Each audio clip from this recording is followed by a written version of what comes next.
Überbrückungshilfe für Studierende wird verlängert. Corona. Studierende leiden unter Shutdowns. Finanzielle Hilfe für Corona-Pandemie. FAQs Was die finanzielle Hilfe für Studierende, Hilfsgelder für Studierende zu gering. So unterstützt der Bund Studierende. Heute treffen wir Studierende und Experten, mit denen wir über verschiedene Situationen, Probleme und Lösungen sprechen, die sich aus der Pandemie ergeben. Vor der einsamen Unibibliothek der CAU Kiel treffen wir Tom, der uns von seinem Mitbewohner aus Nepal erzählt. Der musste sich ein ganzes Studium halt selbst finanzieren, also mit Nebenjobs und das auch während des PJs mit irgendwie Wochenendarbeit. Und wenn da halt solche Stellen nicht mehr verfügbar sind, kommt es zu massiven Problemen. Ich bin Jan Bensin und ich arbeite als Betreuer der internationalen Studierenden hier am International Center an der CAU. Viele internationale Studierende zum Beispiel arbeiten in der Gastronomie, auch in anderen Bereichen, aber viele sind in der Gastronomie. Dazu kommt bei den internationalen Studierenden ja auch, dass teilweise die Familien in ihren Heimatländern, die das Studium ihrer Kinder finanzieren, ja ebenso stark, wenn nicht vielleicht sogar noch teilweise noch stärker betroffen waren, auch von Arbeitslosigkeit. Das heißt, einmal war es der Jobverlust und dann teilweise aber auch der Verlust der Unterstützung aus dem Heimatland, der wegbrach. Und das führte dazu, dass viele in eine sehr starke finanzielle Schwierigkeiten geraten sind. Mein Vater und mein Onkel besitzen ein Unternehmen, an dem hängen Hotels und Restaurants, die jetzt teils komplett geschlossen sind und andere sind teilweise geschlossen. Neben dem finanziellen Problem, ob man die jetzt hat oder nicht, hat man natürlich auch viele Ängste, weil man weiß nicht, was kommt und man hat nicht das Gefühl, dass da genug auf einen geachtet wird. Und man sitzt dann so zu Hause und verliert sich natürlich in so Gedanken und hat dann schon auch viele Ängste.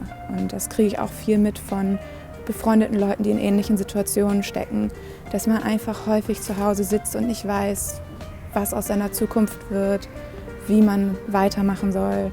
Wenn man jetzt irgendwelche Gelder nicht bekommen kann, die staatlich finanziert sind, leiht man sich Geld. Also sei es jetzt von Eltern, wenn das geht, oder von Bekannten und Freunden. Und das ist psychologisch, glaube ich, katastrophal.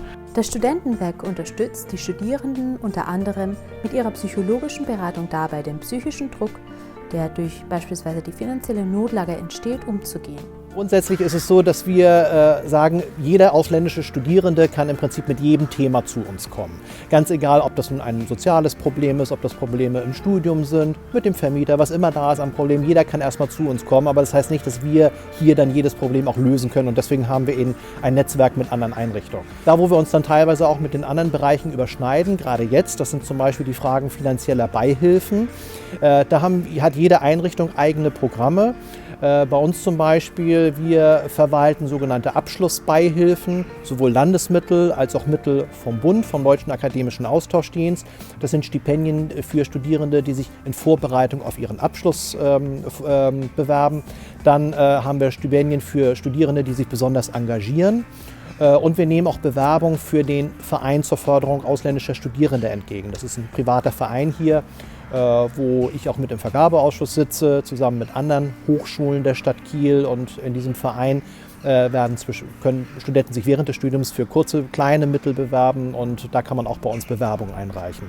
Und das Studentenwerk wiederum hat andere Programme. Über das Studentenwerk zum Beispiel läuft ja die Überbrückungshilfe, die ja nicht nur für internationale, sondern auch für deutsche Studenten offen ist. Und das Gute ist eben, wenn Studenten zu uns oder zum Studentenwerk in die Beratung gehen, dann hören wir uns eben die Sorgen der Studenten an und können eben dann jeweils bei uns in den Sprechstunden dann auch entscheiden, welches Programm ist für dich jetzt das richtige Programm. Kannst du dich also bei mir direkt bewerben für unsere Programme oder wirst du zum Studentenwerk geschickt? Und da ergänzen wir uns auch mit den anderen Einrichtungen sehr gut. Seit dem Start der Pandemie wurde das Studentenwerk noch stärker gefragt. Es gingen viele BAföG-Anträge ein, somit hat sich die Bearbeitungszeit zum Teil verzögert. Ich hatte ja das Glück, dass ich aufgrund von dieser Medizinstudententätigkeit auf der Intensivstation halt am Anfang der Corona-Zeit was dazu verdient habe. Ich hatte meinen BAföG-Antrag jetzt nicht rechtzeitig gestellt, dass ich diese Fortzahlung normalerweise auf jeden Fall garantiert gehabt hätte. Das hat aber sowieso auch nicht geklappt. Also ich habe ihn, glaube ich, 2 Wochen zu spät eingereicht, aber dann jetzt sozusagen zu Dezember dann auch erst die erste Zahlung bekommen. Ich bin jetzt zum Glück nicht komplett davon abhängig, also ich kriege keinen Höchstsatz. Aber ja, die Leute, die jetzt davon abhängig waren, da ist es, also wenn dir teilweise 900 € oder sowas über 2 Monate gefehlt haben, ist halt schon schwierig dann zu lösen, die Situation, genau. Doch nicht jeder mit finanziellen Schwierigkeiten qualifiziert sich für BAföG oder die Überbrückungshilfen. Das Studentenwerk hilft auch hier weiter und bietet Informationen zu Stipendien, Wohngeld, Abschlussdarlehen oder Studienkredite. Das Studentenwerk ist eben in diesem Netzwerk ein sehr wichtiger Ansprechpartner, aber es gibt auch noch andere sehr wichtiger weiterer Ansprechpartner ist zum Beispiel die evangelische Studierendengemeinde hier in Kiel, die ja auch finanzielle Beihilfen vergeben kann. Die besprochenen Seiten, wie zum Beispiel das International Center, das Studentenwerk, die evangelische Studierendengemeinde und der Deutsche Akademische Austauschdienst, sind in der Beschreibung verlinkt. Außerdem findet ihr dort unser Video zur psychologischen Beratung des Studentenwerks.